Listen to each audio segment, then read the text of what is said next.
ആദ്യം തന്നെ അരി കഴുകിയിട്ട് അടുപ്പത്തിലിട്ട് എന്നിട്ട് കറിക്കുള്ള വട്ടങ്ങളെല്ലാം എടുത്ത് വെച്ചിട്ടുണ്ട്. സാമ്പാർ, ചീര വറവ്, കൈപ്പക്ക പൊരിച്ചത്, ഒരു മീൻ പൊരിച്ചതും കൂടി ഉണ്ട് കേട്ടോ. സാമ്പാറിൻ്റെ കഷ്ണങ്ങൾ അവിടെ വേവിക്കാൻ വെച്ചിട്ടുണ്ട്. അപ്പുറത്ത് കുക്കറിൽ സാമ്പാർ പരിപ്പും വാങ്ങാൻ വെച്ചിട്ടുണ്ട്. മഞ്ഞൾപ്പൊടി ഇട്ടിട്ടാണ് സാമ്പാർ പരിപ്പ്, പിന്നെ കഷ്ണത്തിലും മഞ്ഞൾപ്പൊടി ഇട്ടിട്ടുണ്ട്. എൻ്റെ പിന്നെ കറിയിലെല്ലാം മഞ്ഞൾപ്പൊടി കുറച്ച് കൂടുതലാണ്. ഇത് പുളി ഇത് തായ്ലൻഡിൻ്റെ ഒരു പുളീൻ്റെ പേസ്റ്റ് നല്ലുണ്ട്.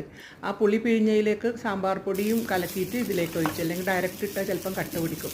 വറുത്തരച്ച സാമ്പാറാണ് ഇന്നിട്ടാ, നല്ല ടേസ്റ്റ് ആയിരിക്കും. കുറച്ച് തേങ്ങ വറുക്കുന്നുള്ളൂ. തേങ്ങയിൽ പിന്നെ ഉരുവയും ജീരകം ഇട്ട്, പിന്നെ കറിവേപ്പിലയും കുറച്ച് മല്ലിപ്പൊടിയും മഞ്ഞൾപ്പൊടിയും, മല്ലിപ്പൊടി കുറച്ചധികം ഇട്ടിട്ടാ.